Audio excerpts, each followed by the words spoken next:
Hi, I'm Uncle Mark. Welcome to the channel working on my Sebring. It's a 2007, should cover to 10. Actually, I think it'll cover all the way to the 2014 Chrysler 200.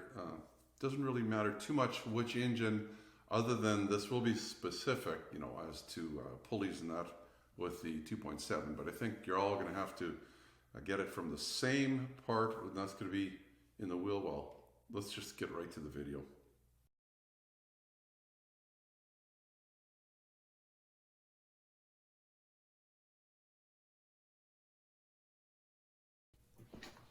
So we'll show you from the top here. I'll just take this cover off. I thought from the top I could do it. This is the 2.7 liter for the belts routing. If you've got any of the other engines, I'm sure if it's this car, it'll be the same way to get at this belt. And it looks like you need to do it from the bottom, which isn't a bad thing. Look how little room is. Even with this hose kind of moved out of the way, you're not going to get your hand in there. I tried. There's the tensioner that you need to reach, and there's no room really. Or if we look from the bottom here, I think it's a 10mm bolt. I'm using this U-joint here because there you can see this, you run across that bracket that is holding brake hoses and other stuff. Might be able to get there. There's my little U-joint and my 10mm. Take this cover off. Now there should be clips below. I don't have the belly pan on this car. I'd taken it off before. I need to work on it. Somebody broken it, missing all the right kind of clips.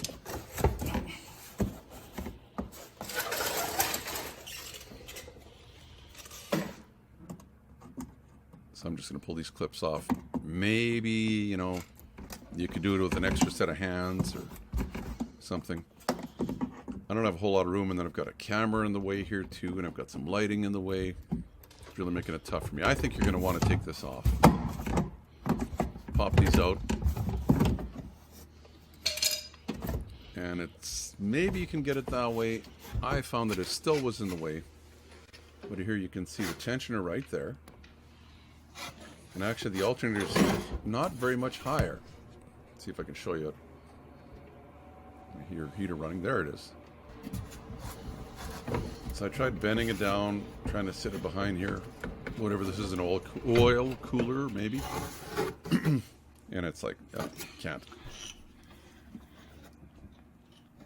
So I filled around with it. It's my 3/8 ratchet again. I'll fit right in there.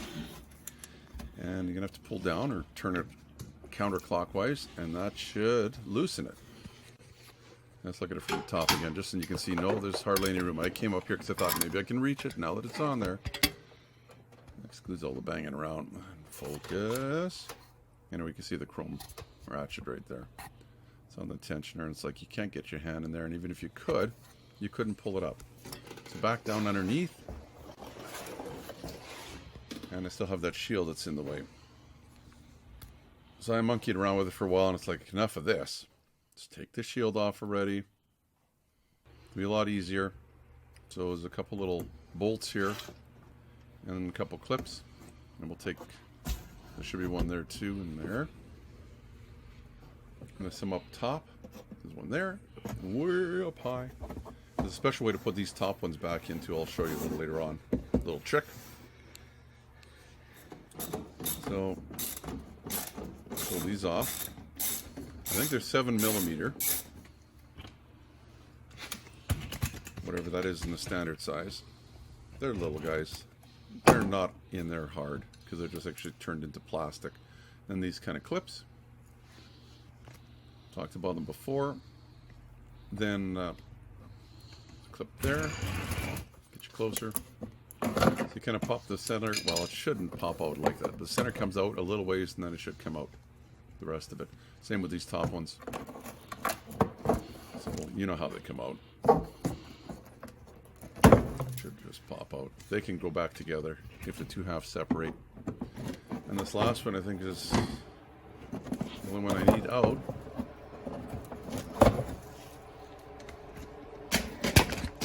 It's cold outside, that's why I'm running heat in here.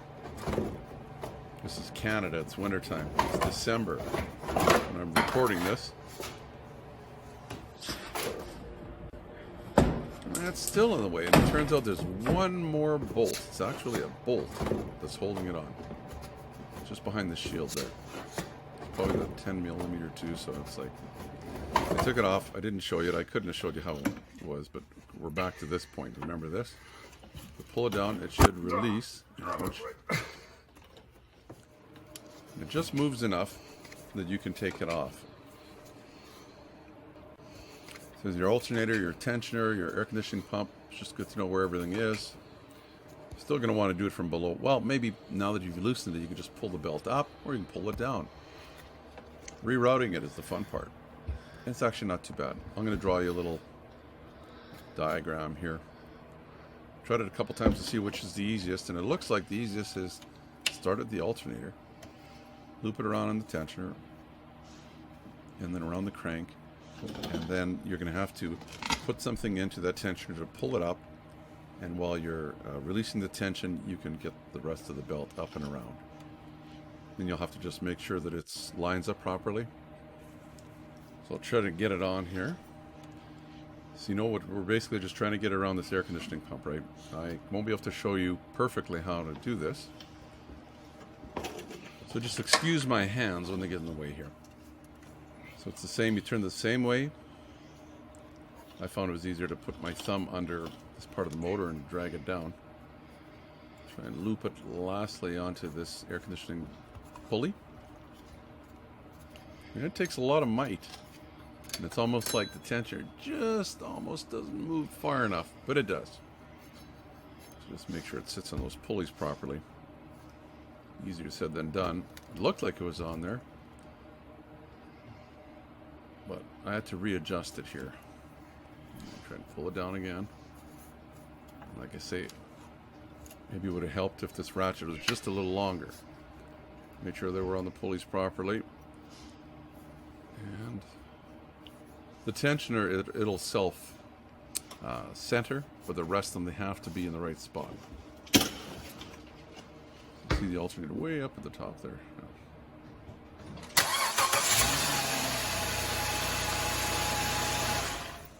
Started it up and it didn't wreck the belt, so we're good. Good to check it all. Put this thing all back together. So it was a bolt in that one corner on the right, and then on the left, of course, there was this, I think it's a 10 millimeter, goes in there. And this shield only goes in one way. And it goes inside the lip of the fender. This whole side goes inside. Right to the top. Oh, why is he? So I'm going to put those bolts back in first, the little bitty ones. I'm not going to tighten them all the way. They just go into plastic clips, so you don't want to over tighten them. The reason why I'm not going to tighten them all the way up is I want that whole plastic inner fender to be able to move around a little bit so I can get the clips in. Pop them in there. That's in the bottom. You'll have to remember too, if you took a couple clips off the belly pan, you'll have to make them pop in there too. Like I said, I didn't do the belly pan because it's missing on this car right now. Then if you stick your hand in here, way towards the back there, you should be able to feel with your fingers the plastic inner liner, inner fender.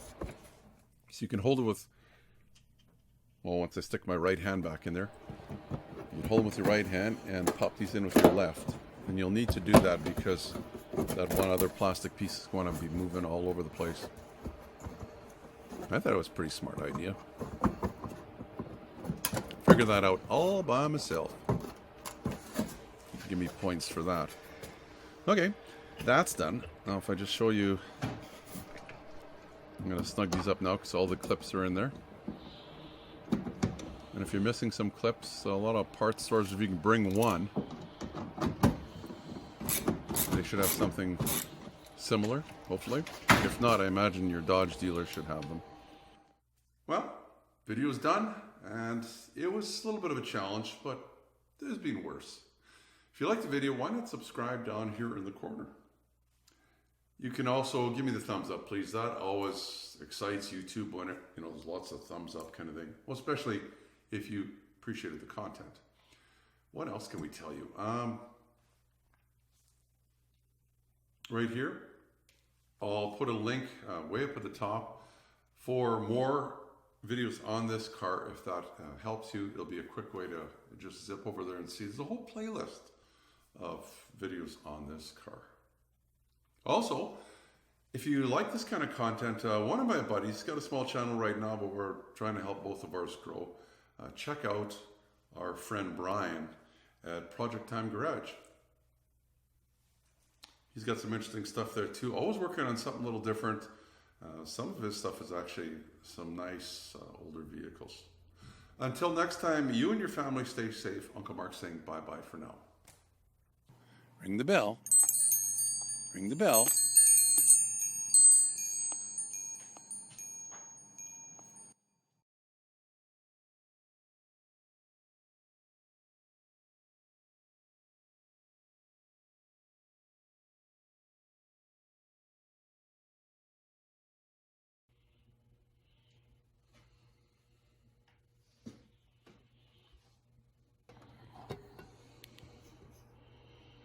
Come on, focus.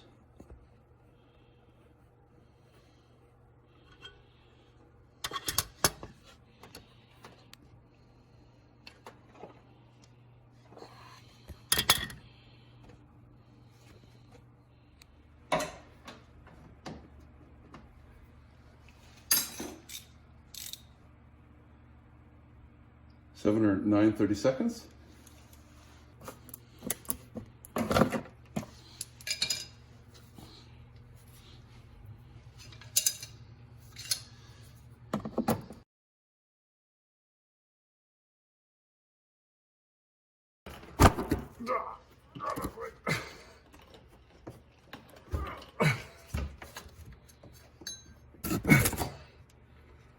Oh, you're kidding me.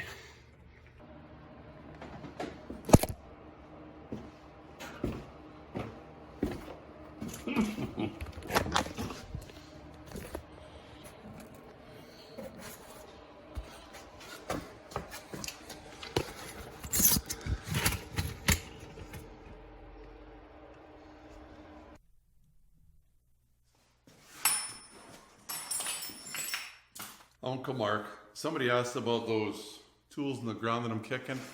It's not on purpose. I just haven't cleaned up.